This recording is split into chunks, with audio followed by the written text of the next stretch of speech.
Welcome to education hub. जैसा कि आप लोग जान रहे हैं दोस्तों कि हमारे यहाँ अभी मैराथन क्लासेस चल रहा है। आरपीएफ हो, एनटीपीसी हो, रेलवे हो या एसएससी हो या बैंक का कोई भी एग्जाम हो, उसमें ये क्वेश्चन जो है आपको जीके के रिपीट होते रहे हैं। और हर बार की तरह इस बार भी हम लेकर आए हैं आपको टीसीएस से जुड़े हुए क्वेश्चन। जितने भी एग्जाम्स हुए हैं टीसीएस ने अब तक लिए हैं उन सभी से जुड़े हुए ये क्वेश्चन है, जिसका मैराथन हम अपने क्लासेज में करा रहे हैं। और साथ ही में जितने भी साइंस के क्वेश्चन है रेलवे वालों के लिए, वो हम अपने मैराथन एक चला रहे हैं साइंस का। उसको शाम को हम लोग अपलोड करते हैं, तो उसका भी आपको वीडियो मिल जाएगा। ठीक, जो भी हमारे चैनल पे नए हैं वो हमारे चैनल को लाइक करें, सब्सक्राइब करें, शेयर करें, बेल आइकन को प्रेस करें। अगर इसका पीडीएफ चाहिए तो आप हमारे चैनल को सब्सक्राइब कीजिए। पीडीएफ कुछ दिनों में आप लोगों को इसका उपलब्ध करा दिया जाएगा। चलिए इसी के साथ स्टार्ट करते हैं आज का मैराथन क्लासेस डे 5।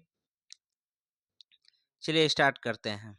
पहला क्वेश्चन, कौन सबसे पूर्वकालिक जैन ग्रंथ कहलाता है? तो ये आपको है 14 पूर्व। ठीक, क्या है 14? कौन सबसे पूर्वकालिक जैन ग्रंथ कहलाता है? तो ये 14 पूर्व जो है, तो ये सबसे पूर्वकालिक जैन ग्रंथ कहलाता है। कौन है सबसे पूर्वकालिक जैन ग्रंथ? तो ये आपको हो गया 14 पूर्व।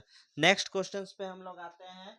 उससे पहले ध्यान रखिए ये सब रेलवे के क्या है तो महत्वपूर्ण वन लाइनर है, क्योंकि रेलवे इस बार जो एग्जाम ले रहा है ये वन लाइनर क्वेश्चन ही दे रहा है।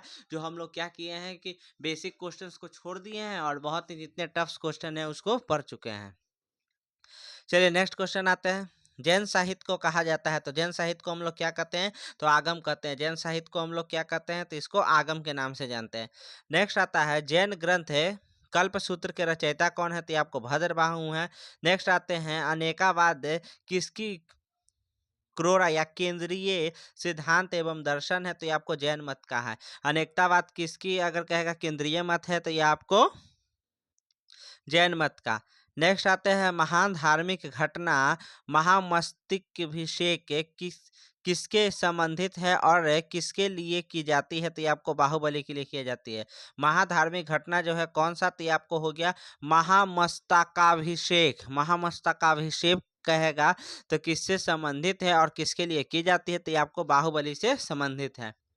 नेक्स्ट आते हैं प्रथम जैन महासभा का आयोजन कहाँ हुआ? तो ये आपको पाटलिपुत्रा में प्रथम में जैन महासभा का आयोजन पाटलिपुत्रा हुआ। द्वितीय जैन महासभा का आयोजन कहाँ हुआ? तो ये आपको बल्लभी गुजरात में हुआ था। ठीक, नेक्स्ट आते हैं जैन साहित्य का संकलन किस भाषा में व लिपि में है? तो प्राकृतिक भाषा व अर्धमगधी लिपि में है। किस भाषा में है? तो ये आपको कहेगा भाषा तो प्राकृतिक भाषा है और लिपि कौन सी है? तो अर्धमगधी लिपि है। कौन बुद्ध के जीवन काल में ही संघ प्रमुख होना चाहता था? तो ये आपको देवदत्त जो थे बुद्ध के जीवन काल में ही संघ के प्रमुख होना चाहते थे। हेलियोडोरस का वेश नगर अभिलेख संदर्भित करता है? तो केपल वासुदेव को। किसको? तो वासुदेव को ये संदर्भित करता है हेलियोडोरस का वेश नगर अभिलेख। नेक्स्ट आते हैं आजीविका संप्रदाय के संस्थापक कौन थे? तो आजीविका संप्रदाय के कहेगा तो ये आपको मखली गोसल थे। कौन थे? मखली गोसल थे। फिर आते हैं भागवत संप्रदाय के विकास में किसका योगदान अत्यधिक था? तो ये आपको हिंदू यूनान का था। किसका था? तो ये आपको हिंदू यूनान का जो था अधिक था। भागवत संप्रदाय के विकास में किसका योगदान अधिक था? तो ये आपको हिंदू यूनान का अधिक था। नेक्स्ट क्वेश्चंस पे आते हैं हम लोग। वासुदेव कृष्ण की पूजा सर्वप्रथम किसने प्रारंभ की थी? तो ये आपको किया था शातवतों ने किया था। किसने किया था? तो शातवतों ने वासुदेव कृष्ण की सर्वप्रथम पूजा जो है आरंभ की थी। प्राचीनतम विश्वविद्यालय कहाँ कौन सा है? तो ये आपको नालंदा हो गया। प्राचीनतम विश्वविद्यालय कहेगा तो कौन सा हो गया? तो ये आपको नालंदा। नेक्स्ट आते हैं अब महाजनपद काल से देखिए क्वेश्चन आने लगे यहाँ पर। पाली ग्रंथों में गांव के मुखिया को क्या कहते थे? तो भोजक या ग्राम भोजक कहते थे। गांव के मुखिया को भोजक या ग्राम भोजक। उज्जैन का प्राचीन नाम क्या था? तो यह अवंतिका। उज्जैन का प्राचीन नाम क्या था? तो अवंतिका था। नंद वंश का संस्थापक कौन था? तो महापद्म नंद थे।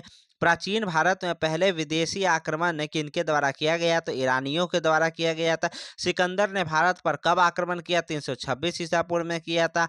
हर्यक वंश के किस शासक को कुनिक कहा जाता है? तो अजातशत्रु को हम लोग क्या कहते हैं? कुनिक के नाम से जानते हैं। किस शासक ने गंगा एवं सोन नदियों के संगम पर पाटलिपुत्रा नामक नगर की स्थापना किया था? तो ये था उदयनी था। नेक्स्ट आते हैं 323 ईसा पूर्व में सिकंदर महान की मृत्यु कहाँ हुआ? तो ये आपको बेबीलोन में हुआ था। सिकंदर महान एवं पोरस पुरु की सेनाओं ने किस नदी के आमने सामने वाले तट पे पड़ाव डाला था? तो ये आपको झेलम नदी जो था वहां पर हुआ था, सिकंदर और पोरस के बीच युद्ध हुआ था। नेक्स्ट क्वेश्चन पे हम लोग आते हैं। नेक्स्ट आते हैं, किस प्रकार का मिद्र भांड भारत के द्वितीय नागरीकरण या शहरीकरण के प्रभाव का प्रतीक है? तो ये आपको उत्तरी काले पॉलिष्कृत बर्तन, ये क्या हो गया? तो उत्तरकालिक पॉलिष्कृत बर्तन जो है, तो ये आपको क्या है? भारत के द्वितीय नगरीकरण और शहरीकरण के प्रारंभ का प्रतीक है। नेक्स्ट आते हैं, मगध की प्रथम राजधानी कौन सी थी? तो ये आपको गिरिब्रिज ब्रिज और राजगृह थी। कौन सी थी? तो गिरिब्रिज ब्रिज और राजगृह थी। ठीक, मगध की प्रारंभिक राजधानी। नेक्स्ट क्वेश्चन पे हम लोग आते हैं, किस शासक द्वारा सर्वप्रथम पाटलिपुत्रा का राजधानी के रूप में चयन किया गया? तो ये आपको उदयनी द्वारा किया गया था। किस वंश से संबंधित है ये? तो ये आपको हर्यक वंश से संबंधित है। 16 महाजनपदों की सूची उपलब्ध किसमें हुई है? तो ये आपको अंगुत्तर निकाय में किया कराई गई है। मगध का कौन सा राजा सिकंदर महान का समकालीन था? तो ये आपको धनानंद, धनानंद जो था यह सिकंदर के समकालीन था। ठीक, प्रथम में मगध साम्राज्य का उत्कर्ष किस नदी में हुआ था? तो प्रथम मगध साम्राज्य का ये 6ठी सदी ईसा पूर्व में हुआ था। सिकंदर के आक्रमण के समय उत्तर भारत पर किस राजवंश का शासन था? तो नंद वंश का था। ईसा पूर्व 6ठी सदी में प्रारंभ में भारत का सर्वाधिक शक्तिशाली नगर राज्य कौन सा था? तो ये आपको मगध हो गया। नंद वंश का अंतिम सम्राट कौन था? तो ये आपको धनानंद था। भारत में सिक्कों मुद्रों का प्रचलन कब हुआ था? तो ये आपको 600 ईसा पूर्व में हुआ था। सिक्का और मुद्रा का प्रचलन 600 ईसा पूर्व में हुआ था। नेक्स्ट क्वेश्चन पे हम लोग आते हैं, अभिलेख साक्ष्य से प्रकट होता है कि नंद राजा के आदेश से एक नहर खोदी गई थी। तो ये आपको कलिंग। ठीक, किस अभिलेख के साक्ष्य? तो कलिंग अभिलेख साक्ष्य होता है कि नंद राजा के आदेश पे एक नहर खोदा गया था। नेक्स्ट आते हैं, पहला ईरानी शासक जिसने भारत के कुछ भागों पर अपना अपने अधीन किया था, तो ये थे डेरियस थे। ठीक, पहला ईरानी शासक कौन हुआ? डेरियस, जिसने क्या किया? भारत के कुछ भागों को अपने अधीन कर लिया था, डेरियस था। मगध के किस से प्रारंभिक शासक के राजरोहण के लिए अपने पिता की हत्या की और उसी कारण वंश अपने पुत्र द्वारा मारा गया? तो वो आप कौन सा हो गया? तो ये आपको अजात शत्रु था। देखिए, अजात शत्रु ने बिंबिसार अपने पिता की हत्या किया और अजात शत्रु की हत्या उसके पुत्र उदयनी ने किया था। ये हर्यक वंश, इसको प्रत्य हत्यक वंश के नाम से भी हम लोग जानते हैं। किस शासक ने अवंती को जीत कर मगध का हिस्सा बनाया था? तो शिशुनाग ने अवंती को जीता था। कौन सा बौद्ध ग्रंथ 16 महाजनपदों का उल्लेख मिलता है? तो आपको अंगुत्तर निकाय में मिलता है। विश्व का पहला गणतंत्र वैशाली किसके द्वारा स्थापित किया गया था? तो पहला गणतंत्र कहेगा, विश्व का पहला गणतंत्र कौन था? तो अपना वैशाली था, जो क्या है? लिस्पियो द्वारा स्थापित किया गया था। नेक्स्ट आते हैं क्वेश्चंस पे हम लोग। नेक्स्ट दिया गया है यहाँ पे, प्राचीन श्रावस्ती का नगर विन्यास किस आकृति का है? तो ये आपको अर्धचंद्राकार है। कैसा है? तो ये आपको अर्धचंद्राकार है। ठीक, नेक्स्ट आते हैं क्वेश्चंस पे हम लोग। मगध का सबसे प्राचीन वंश के संस्थापक कौन थे? तो ये आपको भद्रबाहु थे। मगध के सबसे प्राचीन वंश के संस्थापक भद्रबाहु। फिर कहते हैं, कली ग्रंथों में गांव का मुखिया को क्या कहते थे? तो भोजक कहते थे। कली ग्रंथों में हम लोग क्या कहते थे? तो गांव के मुखिया को हम लोग भोजक कहते थे। गृहपति का अर्थ क्या होता है? तो धनी व्यक्ति को हम लोग गृहपति कहते थे। अब नेक्स्ट देखिए, जैन संगतिया और बौद्ध संगतिया के बारे में दिया गया है। ठीक, तो यहाँ पर देख लीजिए, प्रथम कहेगा आपको जैन संगति कब हुआ था? चंद्रगुप्त मौर्य के समय में ये हुआ था, पाटलिपुत्रा में हुआ था।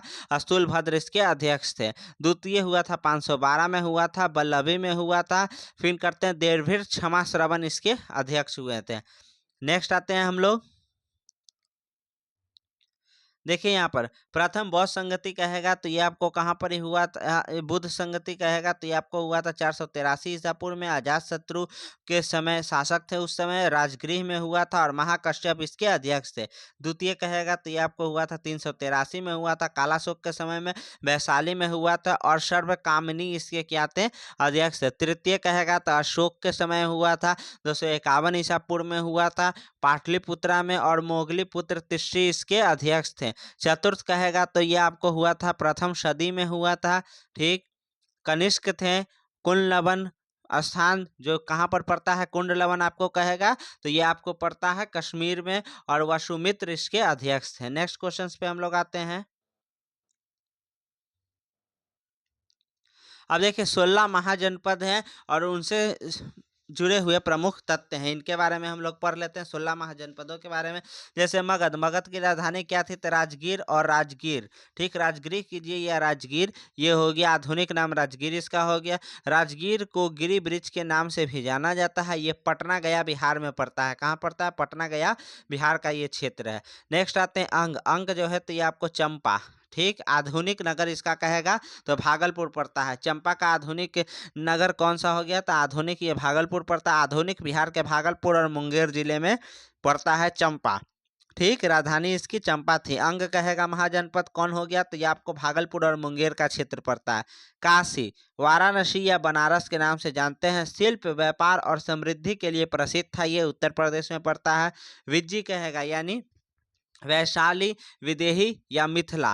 विश्व के प्राचीनतम गणराज्य का जन्मदाता इसी को कहा जाता है। यह 8 गणराज्यों का एक संघ था। मुजफ्फरपुर और दरभंगा का क्षेत्र पड़ता है, ये भी बिहार में आपको पड़ते हैं।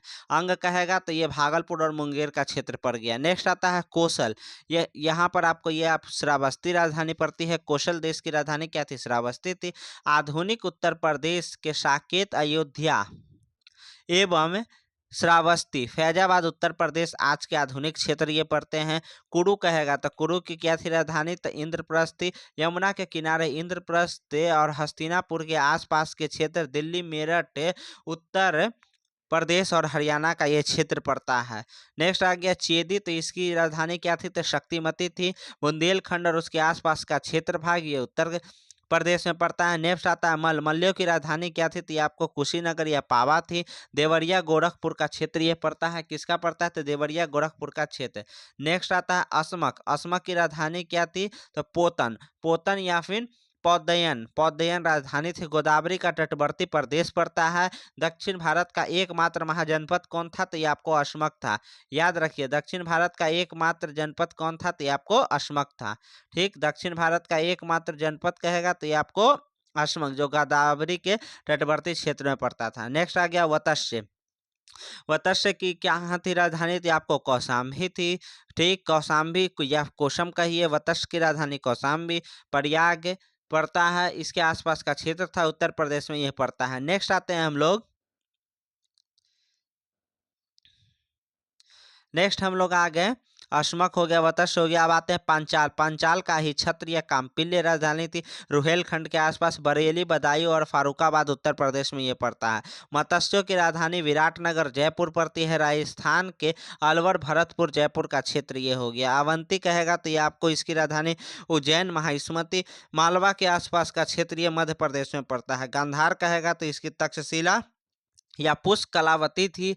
आधुनिक अफगानिस्तान के पूर्वी भाग में, अफगानिस्तान के पूर्वी भाग में तो गांधार। सुरसेन की राजधानी मथुरा, मथुरा यूपी में। कंबोज की राजधानी राजपुर थी, जो क्या था तो श्रेष्ठ घोड़ों के लिए प्रसिद्ध था। रावलपिंडी, पेशावर पाकिस्तान में। तो याद रखिए दो राजधानियां जो है कंधार और कंबोज, ये दोनों जो है भारत की बाहर की राजधानियां हैं।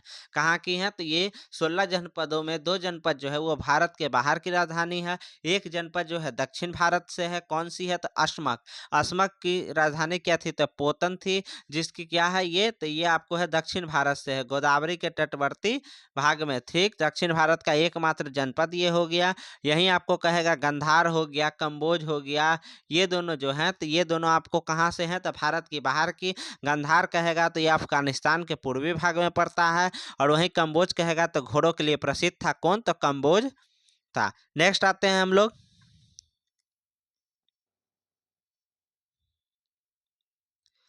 देखिए मौर्य साम्राज्य की स्थापना किसने किया था? तो ये आपको चंद्रगुप्त मौर्य ने। मौर्य साम्राज्य के प्राचीनतम मुद्रा का नाम क्या था? तो पन था। अशोक का उत्तराधिकारी कौन हुआ? तो ये आपको कुणाल हुआ था। मुद्रा राक्षस के लेखक कौन थे? तो विशाख दत्त थे। वह व्यक्ति कौन था जिसका नाम देवयानी प्रियदर्शी भी कहा गया है? तो मौर्य सम्राट अशोक को कहा गया है। कौटल्य चाणक्य किसका प्रधानमंत्री था? तो चंद्रगुप्त मौर्य का था। कलिंग विजय के उपरांत अशोक महान ने किस धर्म को अंगीकृत कर लिया था? तो ये आपको बौद्ध धर्म को। कलिंग युद्ध के उपरांत उसने क्या? तो बौद्ध धर्म को स्वीकार किया था। ठीक, चंद्रगुप्त के शासन विस्तार में किसके मुख्य रूप से मदद किया था? तो चाणक्य ने किया था। सांची किस कला और मूर्ति कला का निरूपक है? तो ये आपको बौद्ध से संबंधित है। सांची, सम्राट अशोक की वह पहली पत्नी कौन थी जिसको उनकी प्रभावित किया था? तो ये आपको था कारुबाकी ने प्रभावित किया था। कौन थी? तो कारुबाकी। कौन थी? तो वो थी आपको कारुबाकी ने प्रभावित किया था। नेक्स्ट क्वेश्चन पे हम लोग आते हैं। अशोक ने अपने सभी अभिलेखों में एक रूपता में किस प्राकृति का प्रयोग किया है? तो मगधी प्राकृति का। बिंदुसार ने विद्रोहियों को कुचलने के लिए अशोक को कहाँ भेजा था? तो ये आपको तक्षशिला में भेजा था। मेगास्थनीज ने भारतीय समाज को कितने श्रेणियों में विभाजित किया है? तो 7 श्रेणियों में विभाजित किया है। कौटिल्य के अर्थशास्त्र में किस पहलू पर विकास डाला गया है? तो ये आपको राजनीतियों पर विकास डाला गया है। नेक्स्ट आते हैं, सांची स्तूप किसने बनवाया था? तो ये आपको अशोक ने बनवाया था। ठीक, सांची स्तूप किसने? अशोक ने। पाटलिपुत्रा किस शासक ने सर्वप्रथम अपनी राजधानी बनाया था? चंद्रगुप्त मौर्य ने। पाटलिपुत्रा में इस चंद्रगुप्त का महल मुख्यतः बना है तो लकड़ी का बना हुआ था या काठ का बना हुआ था? ठीक। बराबर की गुफाएं का उपयोग किसके आश्रय के लिए किया जाता है? तो आजीविकों के आश्रय के लिए किया जाता है। बराबर की गुफाएं कहाँ है? तो गया जिला में पड़ती हैं आपको।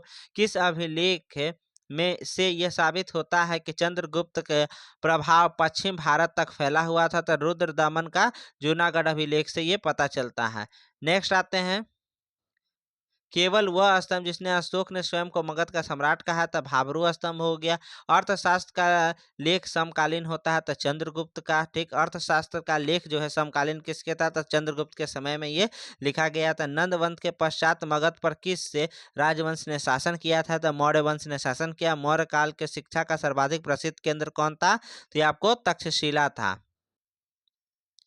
नेक्स्ट आते हैं हम लोग, मेगास्थनीज की पुस्तक का नाम क्या है? इंडिका। जिसके ग्रंथ में चंद्रगुप्त मौर्य का विशिष्ट रूप वर्णन है वो किसमें है? तो ये आपको है विशाख रथ की पुस्तक। वह स्रोत जिसमें पाटलिपुत्रा के प्रशासन का वर्णन मिलता है तो ये आपको हो गया पुस्तक इंडिका में आपको वर्णन मिलता है।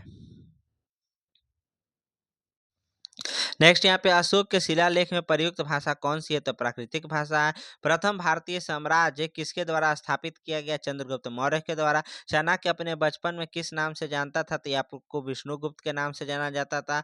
राज्य के सप्तांगी सिद्धांत के अनुसार राज्य का 7वां अंक कौन सा होता है? तो मित्र होता है। किसके शासन काल में डिमेकस भारत आया था? तो बिंदुसार के शासन काल में डिमेकस भारत आया। किस प्राचीन नगर के अवशेष कुम्हार स्तर से प्राप्त होते हैं? तो ये आपको पाटलिपुत्रा के। ठीक।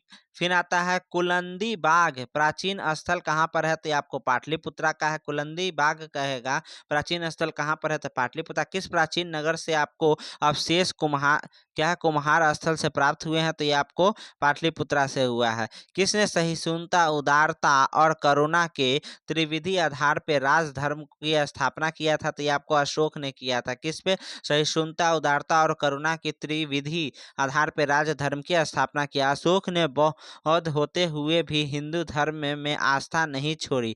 इसका प्रमाण किससे मिलता है? तो देव नाम में प्रिय की उपाधि से मिलता है। अशोक के शिलालेखों को पढ़ने वाला प्रथम अंग्रेज कौन था? तो ये आपको जेम्स प्रिंसपे ने सबसे पहले पढ़ा था। अशोक के अभिलेख को सबसे पहले किसने पढ़ा था? तो जेम्स प्रिंसपे ने पढ़ा था। नेक्स्ट आते हैं हम लोग, केवल वह स्तंभ है जिसे अशोक ने स्वयं को मगध का सम्राट कहा है तो भाबरू स्तंभ में कहा है। अशोक ने स्वयं को मगध का सम्राट कहा है। मौर्य काल में शिक्षा का सर्वाधिक प्रसिद्ध केंद्र कौन था? तो ये आपको तक्षशिला था। अंतिम में मौर्य सम्राट कौन था? तो ये आपको वृद्धरथ था। उत्तराखंड में अशोक के शिलालेख स्थित है तो कलासी। कलासी शिलालेख कहाँ पर ही है? तो ये आपको उत्तराखंड में पड़ता है। सांची स्तूप किसने बनवाया था? तो अशोक ने बनवाया था। प्राचीन भारत का वह प्रसिद्ध शासक जिसने अपने जीवन के अंतिम दिनों में जैन धर्म अपना लिया था? चंद्रगुप्त मौर्य ने अपनाया था। कलिंग युद्ध की विजय तथा क्षत्रियों का वर्णन अशोक के किस लेख में है? तो यह आपको है शिलालेख 13वां में किया गया है। प्रसिद्ध यूनानी राजदूत मेगास्थनीज भारत में किसके दरबार में आया था? तो चंद्रगुप्त मौर्य के। चंद्रगुप्त मौर्य ने सेल्यूकस को कब पराजित किया था? 305 ईसा पूर्व में। भारतीय लिखने की कला नहीं जानते थे क्योंकि उक्ति किसने की है? तो ये आपको इसकी उक्ति किसने की है? तो मेगास्थनीज ने कहा है कि भारतीय लिखने की कला को नहीं जानते थे। नेक्स्ट आता है यहाँ पर ये आपको मौर्य काल में गुप्तचर को क्या कहा जाता था? तो गुड़ पुरुष कहा जाता था। अशोक के समकालीन तुर्मय कहाँ का राजा था? तो तुर्मय कहाँ का? तो ये आपको मिस्र के राजा थे। ठीक, किस ग्रंथ में क्षुद्रों के लिए आर्य शब्द का प्रयोग हुआ है? तो अर्थशास्त्र में क्षुद्रों के लिए क्या है? तो आर्य शब्द का प्रयोग हुआ। कौटिल्य द्वारा रचित अर्थशास्त्र कितने अधिकरणों में है? तो 15 अधिकरणों में है। अशोक ने 261 ईसा पूर्व में कलिंग को जीतने के बाद क्या किया था? तो भी देखिए, भारी रक्तपात देखकर युद्ध की नीति को सदा के लिए उसने त्याग दिया था। क्या किया था? तो भारी रक्तपात देखकर उसने क्या किया था? युद्ध की नीति को सदा के लिए त्याग दिया था। नेक्स्ट, अशोक के जो शिलालेख है संगम राज्य के बारे में हमें बताते हैं, उनमें शामिल है दूसरा और तेरवा। दूसरा और तेरवा जो है ये हमें किसके बारे में बताते हैं? तो संगम राज्य के बारे में बताते हैं। कौन से अभिलेख? दूसरा और तेरवा अभिलेख हो गया। नेक्स्ट आता है इसमें, अशोक ने श्रीलंका में बौद्ध धर्म का प्रचार हेतु किसको? तो पुत्र महेंद्र वर्मन और पुत्री संघमित्रा को भेजा था। अशोक के मनसेहरा एवं क्या है शाहबाजगढ़ी से प्राप्त बृहत शिलालेख किस भाषा में प्रयोग हुआ था? खरोष्टी भाषा। दोनों कहाँ पर ही है? पाकिस्तान में पड़ते हैं। श्रीनगर की स्थापना किस मौर्य शासक ने किया था? तो श्रीनगर की स्थापना अशोक ने ही किया था। किस अभिलेख में चंद्रगुप्त मौर्य और अशोक दोनों का उल्लेख किया गया है? तो महाक्षत्रप रुद्रदामन जूनागढ़ के अभिलेख में जो है चंद्रगुप्त और अशोक दोनों का वर्णन हमको मिलता है। तो आज के लिए बस इतना ही। मिलते हैं अब नेक्स्ट क्लास में। वीडियो अच्छा लगे लाइक कीजिए, सब्सक्राइब कीजिए, शेयर कीजिए और बेल आइकन को प्रेस कर दीजिए।